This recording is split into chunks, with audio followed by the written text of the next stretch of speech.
So in the past few days, I've given a few shiurim. One shiur I gave about was faith, and the other shiur I gave about was that we are stronger than Corona. Because there's no question that what's going on right now is we are facing an enemy, and the enemy, which was the enemy that we didn't know, is slowly becoming the enemy that we do know. And I was talking to my family, they were saying, the irony was they all got the virus at the beginning in March, pretty much when it entered the United States. And we went into lockdown at about the same time that they got it. And they've already been out of lockdown for a month or two because nobody's getting it because they've had it. And by us, we've been holding it back for months in lockdown, and then we're getting it anyway. And like the difference of getting it without knowing what to expect and getting it after 3 months of trying to avoid it, and then it just hits the community. So it's quite an interesting time, and it's quite, it's a strange experience to have been waiting pensively to see what is going to happen with this virus, if it's going to take over or not. And then after months of lockdown, by the time we're already having burnout of this whole lockdown, that's when it's starting to hit. And many people that we know are getting it, and we want to wish them a speedy recovery and that they should be healthy and strong. So today I want to talk about various skills that I believe will help us in the short term. What do I mean in the short term? I mean in the next few weeks as we're in this wave. And I don't think I'm going to be saying any major things that you've never heard before, but I do think that as we go into this period, it's important that we look inward and remind ourselves of things that we always knew. See, often when we speak about trauma and crisis, we're talking about after it happens. So for example, if you think about all the conversations we've had in this group over the years, whether I went through a crisis, a break-in, a death, and then we unpacked it together, then there's something else, and that is in real time living through the crisis, which is what we're doing now, and we've been doing for the last 4 months, but now in a much more real way. And living through a crisis and not knowing how it ends is in a way more difficult than a crisis that's behind you, even if it's more traumatic, because there's words in the words of our sages, Ein simcha ka'hataras hasvekis. There's no greater joy than when doubt is gone. In other words, you know it. When you're nervous, will this happen, will that happen, in a way that's harder than when the worst case actually happens. Because once it happens, now you just have to deal with it. But not knowing what's going to happen often is much worse. So even like a tragedy, like loss of a loved one or sickness, etc., once we're facing it, then we can gear ourselves for battle. The problem is when we actually don't know what we're facing, to then be strong, I think is an incredible, it's a different skill set that we need.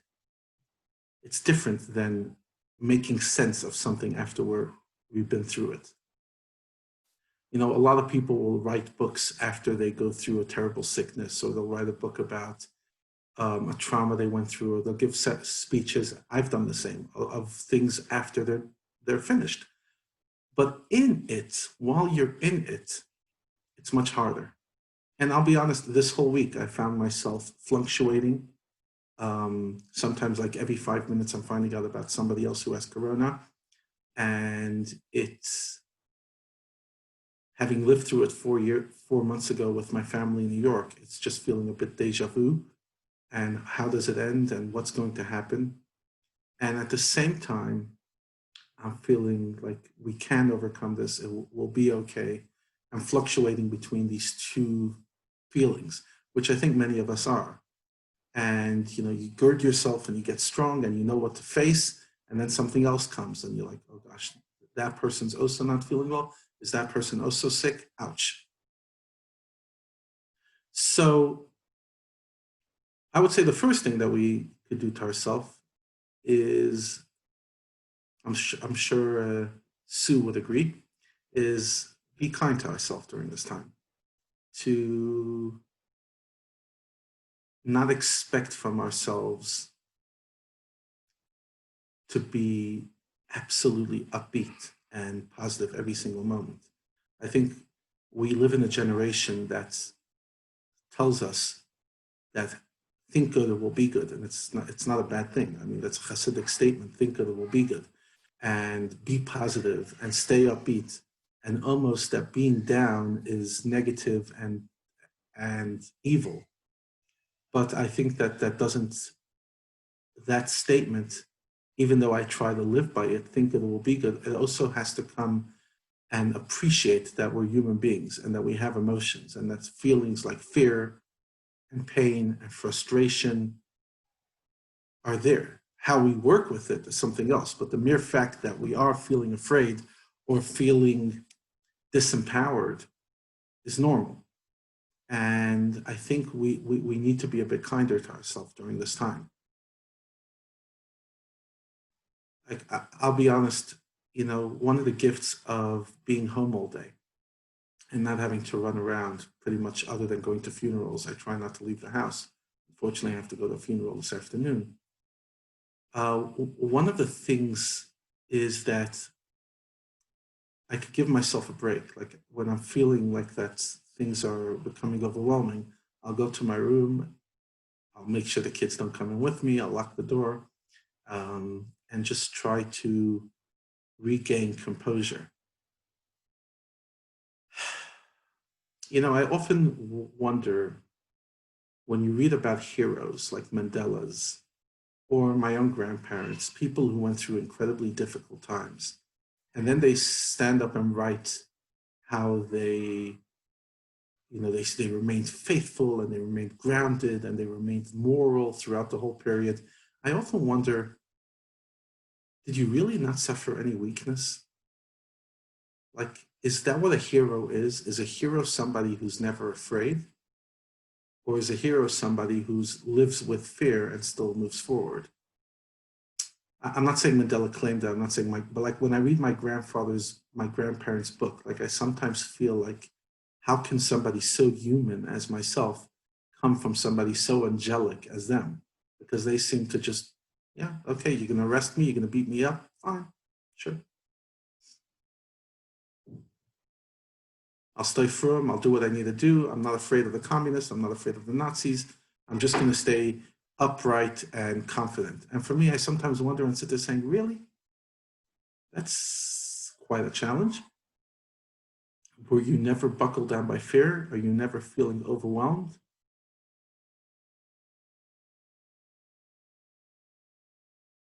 But I think that being overwhelmed and being fearful and being nervous is not only okay, it's necessary. We process our emotions that way. And obviously, we still have to be strong and resolved. But I personally don't think our kids have to see us as, I had an episode with one of my children yesterday. Basically, this child is struggling with a few emotional issues. And I'm talking to the child and I'm saying, Tati struggles as well. Dad struggles as well. He says, no, you don't. You're perfect, Tati. I said, really? Why would you think so? He says, what do you mean? You're perfect at home. You're perfect in shul. And I'll be honest, for a quarter of a second, maybe it felt flattering. But after that, it actually felt that in a way, I failed him. That if the child could think that their dad is perfect. Now I get that it's still a young child, it's not a teenager, and in 6 years' time or 10 years' time, that child is not going to see any of my strengths and only my faults. I know that's going to happen. But just simply thinking that like my dad doesn't struggle and will never know what I'm going through because I'm struggling. For me, it felt like I could have done better. I could have somehow articulated to this child, obviously, language appropriate for that age and stage, that we struggle. That struggle is not weakness. That to be human is not weakness. Interesting, just before I came on the shir, I recorded a shir for my brother. Basically, my brother took over my father's organization, so it's in English a few years ago, 18 months ago after my father died. And currently what they're doing is they're republishing some of the old material they did, but in a whole new format and often redone. And one of the things that they're redoing is a Hasidic discourse on getting along, on unity, because it's a hot topic around the world, getting along. So they're retranslating it and republishing, and each week they do one chapter. And what my brother asked me to do is to each week record a shir on one of the chapters. So currently we're doing chapter 11. So I just recorded for 15, 20 minutes on my phone, shir on chapter 11. I post it on the podcast, and it gets sent out mainly in the Chabad community. And the topic today was, the Rabbi Shalom Dovber, the author of this essay, passed away in 1920, 100 years ago. His argument is passionately that we have to be more forgiving of other people's imperfections. He says, when you see somebody else imperfect, instead of focusing on their imperfections, acknowledge we're all imperfect. That's the way God created us. In the words of Eov, Job, one of the holy books, it says a human being is born like a wild donkey. Adam ayar pere yivale, the person is born like a wild donkey. In other words, we're born wild. I know when you look at a baby and you look at the child, you're like, oh my gosh, she's perfect. She's a perfect, or he's a perfect baby, but they're not perfect. They're far from it. We're born animalistic. We're born selfish. We're born with unrefined character traits. And then one of the main things that we accomplish in our lifetime, yes, we're there to make the world a better place, and we have a global mission, but we also have our own private journey, and our own private journey is to become better people, which literally means to work on our character traits. Now, each one of us was born with a different set of strengths and a different set of faults. So for some of us, working on our discipline is not our challenge. We're naturally disciplined. Some of us are naturally all over the place, and our challenge is discipline. Why God gave us that challenge is an irrelevant question. Why? But that's the challenge. And to work on our character trait is the goal, is one of our big goals in life. So he says, why, when you look at somebody else, are you being so harsh on them for being imperfect? That is God's plan for them to be imperfect. If anything, help them become perfect by being loving and kind and encouraging them, or maybe if you're a close friend, to help them see their own faults that they're not acknowledging, but don't judge them for being imperfect. That's what it means to be human. To be human means to be imperfect. That's the definition of being a human being. And I think we forget that often. Like we look at our children and like we start discovering that this kid, suffers from anxiety, and this kid suffers from social issues, and this kid suffers from learning disabilities. And you're like, one second, what happened to my perfect child? And you're like, no, nothing happened. You only discovered what was always there, and that is, and nobody's born perfect. Like we almost feel disappointed when we discover that the child we brought into this world is not an absolute angel that just cruise controls through every area of life. Because that's not life. That's not what Hashem puts us here. Angels are perfect. Humans are imperfect. And being human, a big part of that balance is, on the one hand, to aspire to be angelic, to aspire to be great, and to, perfect ourselves as much as we can, but at the same time acknowledge that the fact that we're not perfect as of yet is not only okay, that's the plan. It's not like pop psychology saying, oh, shame, you're struggling with socially and you're 45 years old, shame, like you should have gotten over this. No, we're put into this world for 70, 80, please God, even longer, 90 years, 100 years. And God wants us in this world to refine ourselves. And if we're 50 and we haven't refined certain character traits, fine. So we still have another 50 years. And hopefully we will. And if we won't, it's also good. But we'll do the best we can. But the point is, we're not here as perfect beings. We're here as imperfect beings battling our imperfections, and at the same time trying to do better. And I think it's that tension between trying to be amazing, but at the same time acknowledging our imperfections, that often comes, it affects and causes a lot of anxiety. Because what do you mean? Why should I be okay with the fact that I'm scared? I shouldn't be scared. I mean, God controls the world. Yeah, but you're human as well. So yes, you're supposed to work on your faith, but the fact that you don't feel the faith permeating every ounce of your existence is 100% okay. So that challenge back and forth to be able to be kind to ourselves and at the same time aspire for more, I think is something that many of us struggle with. We either expect from ourselves perfections or we don't expect anything from ourselves and we pretty much let ourselves get away with anything. And the truth is that life is a balance between the two. It's acknowledging and accepting that where I am is okay for now, but knowing that it's not okay for tomorrow. I could do a little better. And if I don't, it's fine, but I'll do a little better the next day.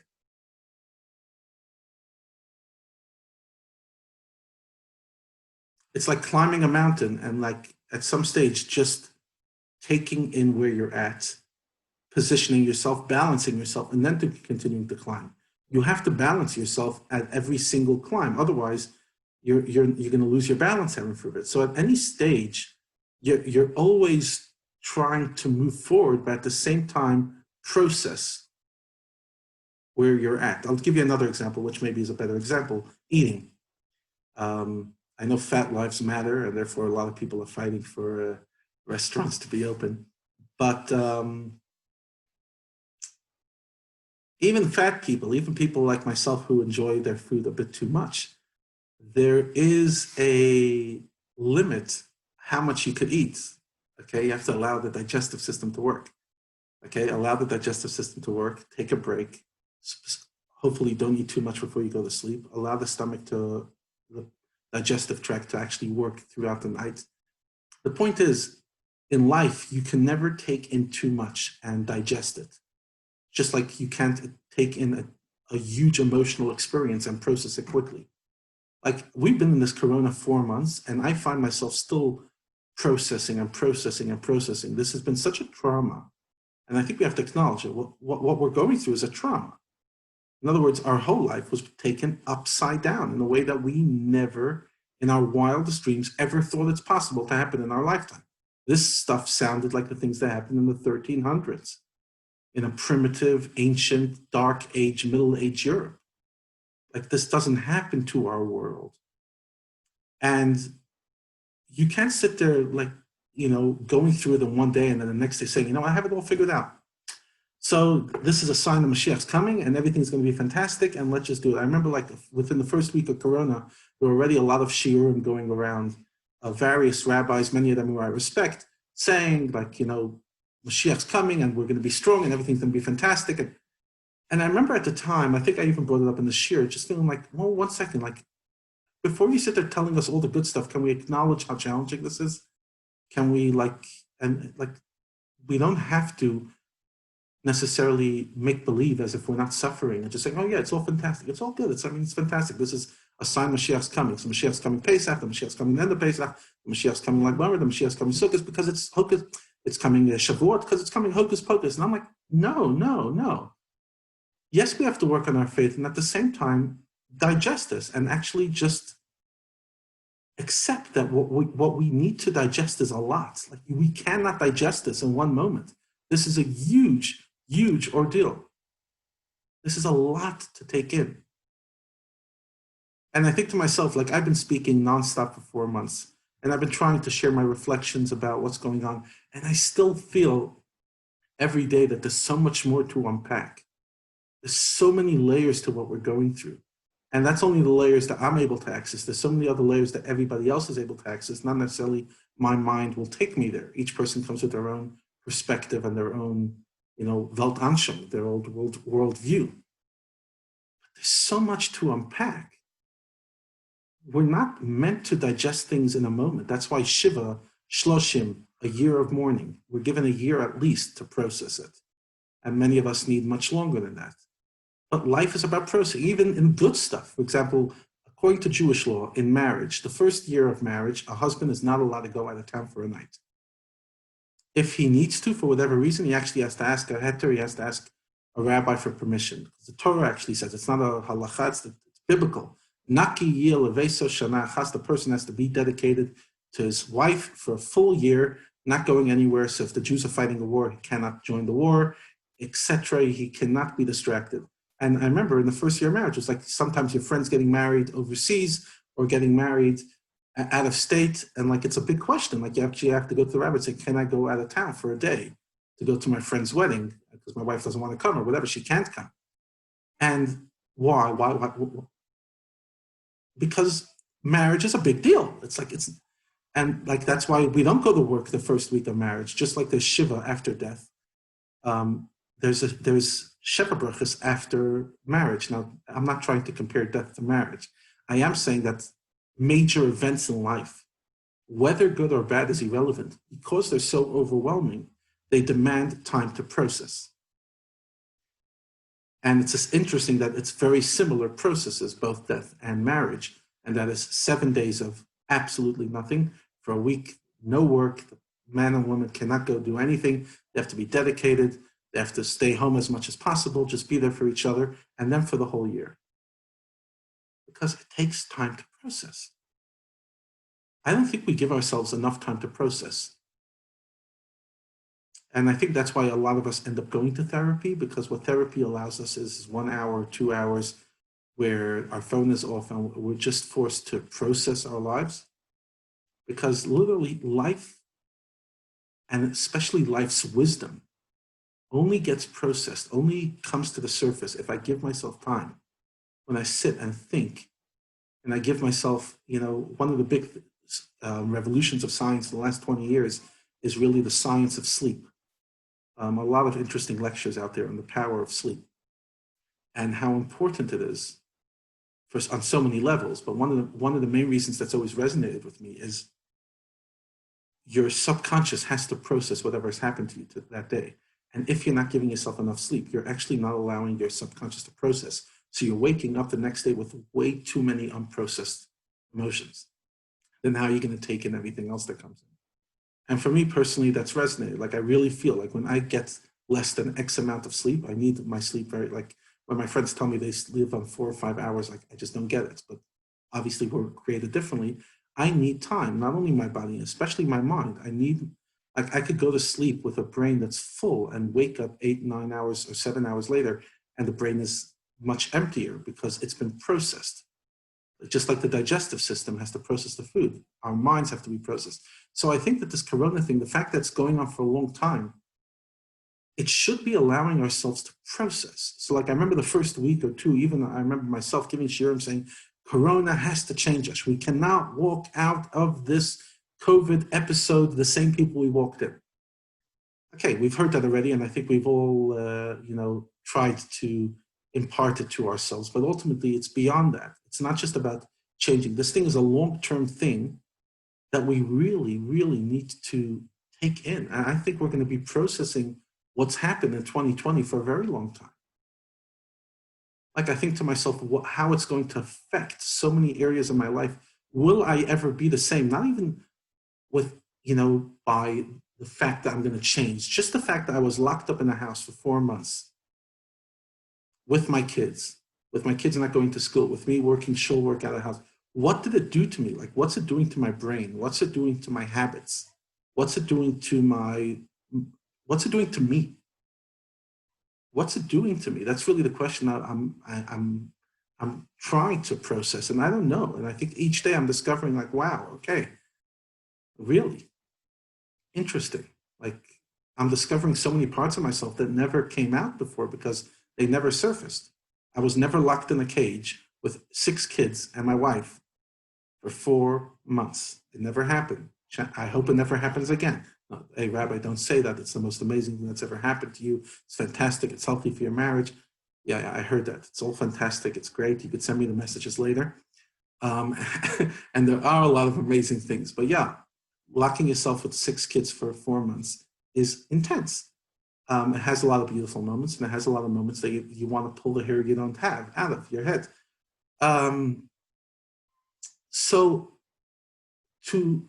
think the first skill, interesting that it took me so long to actually just focus on this first one. The first thing that we can really focus on is this idea of being kind to ourselves and acknowledging that this is a lot to process. And Hashem created us that we don't process things like this. It takes a very long time. Some things that you heard 20 years ago, you're only processing now. Even this, the Torah says that it takes 40 years for somebody to really understand what their teacher told them. And that's why we find at the end of the Torah, at the end of the 5 books of Moshe, Moshe tells the Jewish people that God did not give you eyes to see and a heart to understand till today.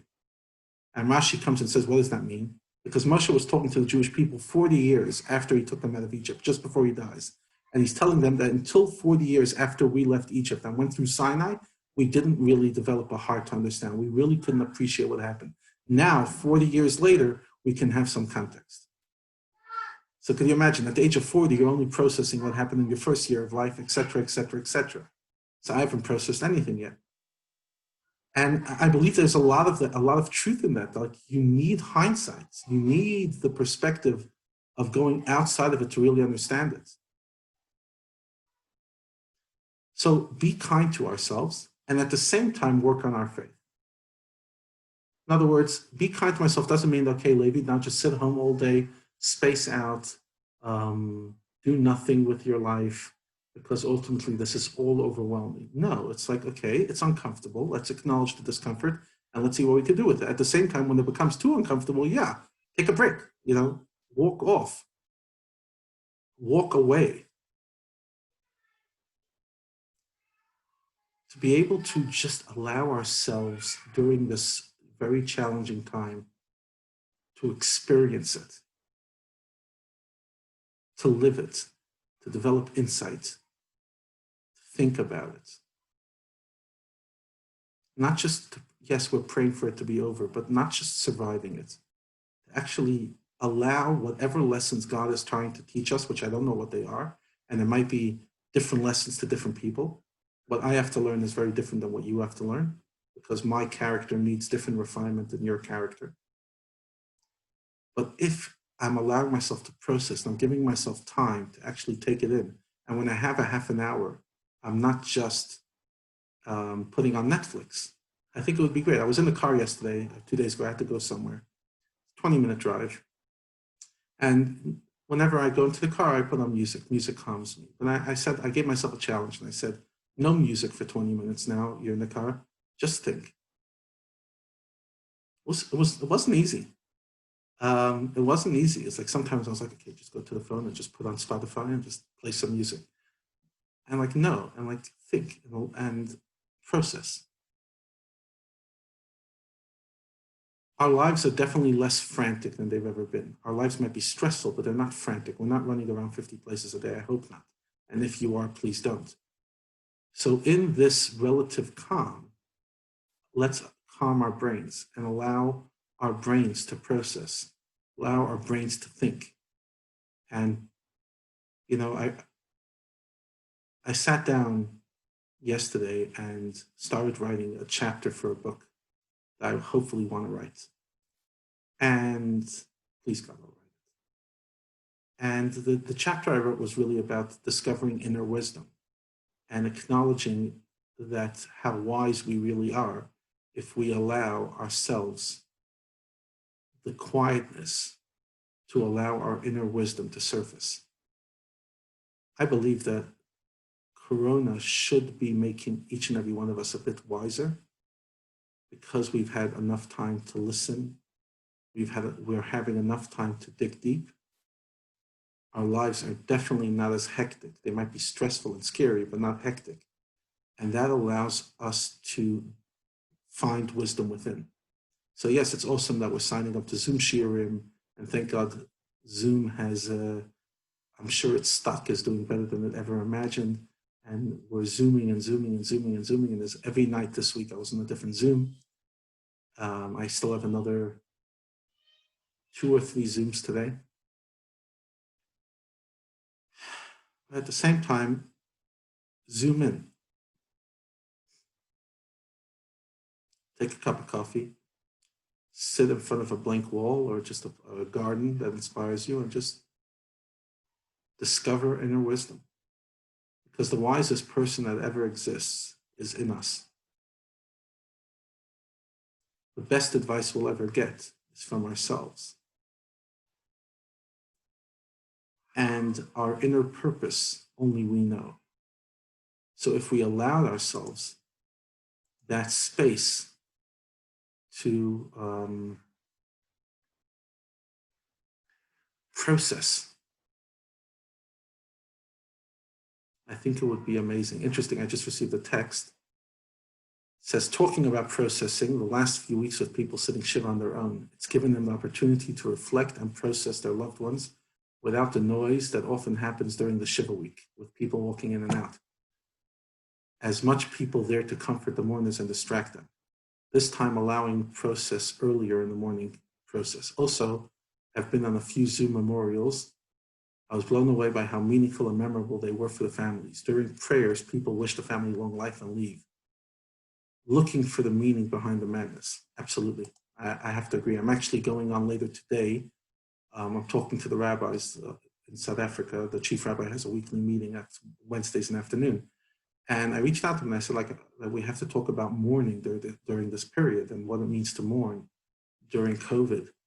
And he said, you know what, why don't you talk about it? So I said, sure, fine, I'll talk about it. So I'm going to talk later to the rabbis. And one of my points that I want to share with them is that I found in many ways this to be Zoom memorials to be much more meaningful than average Shivas. I'm not saying I would ever replace Shiva with that. I would say that I would, once we're out of COVID, I would like to complement Shiva together with a Zoom meeting with friends from all overseas for an hour or two talking about their loved ones. I believe that there's been incredible opportunities, correct, in Shiva and even in Simchas, the bar mitzvahs. Like, I'm doing a bar mitzvah on Sunday. I've done a few bar mitzvahs already. And it cost the family zero. So first of all, that's amazing. Since when do we have to spend 150 can of bar mitzvah? Zero is fine as well. And in many ways, it's more meaningful than those expensive bar mitzvahs. Yes, people don't walk out, saying, oh my gosh, the decor was amazing. But the kid gets to talk and everybody listens because everyone else is muted. And then the father gets to talk and share his blessings, and the rabbi gets to share a few words, and it's just meaningful. It's just meaningful. And I really hope that we walk out of this, thanks for bringing out that comment, Bernice. I really hope that we walk out of this with a bit more perspective, specifically on tragedy and simchas. Like, if I would talk, unfortunately, the couples that are engaged are not talking to me, but if I could encourage any couples engaged to get married now, like in this COVID situation. Why? First of all, you're saving your parents a boatload of money. Second of all, it's not about the wedding, it's about marriage. And if you start your marriage with such an appreciation that it's about the marriage, it's not about the day, and that you want to just be married and start a family together, and you're not going to wait for the perfect marriage, I think that's a great statement to yourself of the value of marriage. I really believe that. And I hope that bar mitzvahs after this will be different. I think that we have to learn some lessons. And one of those lessons is you really don't need to have a fancy bar mitzvah. You really don't. And you don't have to have a fancy wedding. And not everybody has to be invited. And we have to stop getting faribbled when we're not invited. Just be grateful. I always say one of those lessons my father told me is, be grateful for every invitation you don't get. I couldn't agree more. Yeah, thank you so much not inviting me. But to be grounded. And now that we didn't have to drive our fancy cars for 4 months, was it worth 600K for a car or $1,000,000 for a car? Or you could have survived for the 200 grand car. Anyway, sitting in the parking lot, just a tin on wheels. I know that's a sensitive topic for some of you because, that's whenever I bring it up to South Africans about cars, it's like my pet peeve because when I grew up in New York, people invest their money differently over there. I'm not saying that they're less materialistic. They're, if in any way, more materialistic. But people don't really spend on their cars, at least where I grew up. They spend on the interior of their house. Over here, people will have a very average house and a very fancy car, which for me made no sense. And I think after 4 months spending your life in your house, don't you think that 200K that you spent extra on the car should have gone into maybe making your house a little nicer? Or for charity, or for savings, for retirement. Anyways, I hope some of these thoughts resonated. Shkeach, everybody. And please God, we should only share simchas And thank you all for all those who reach out during the week to share thoughts and, reach out how I am. And I really appreciate it. I really do. And God bless us all. And we should only stay healthy. And if any of you are not feeling well, or if any of your relatives have received COVID, I wish them a speedy recovery with minimum to no suffering. And may we get out of this quickly. Shkayach. Thank you so much.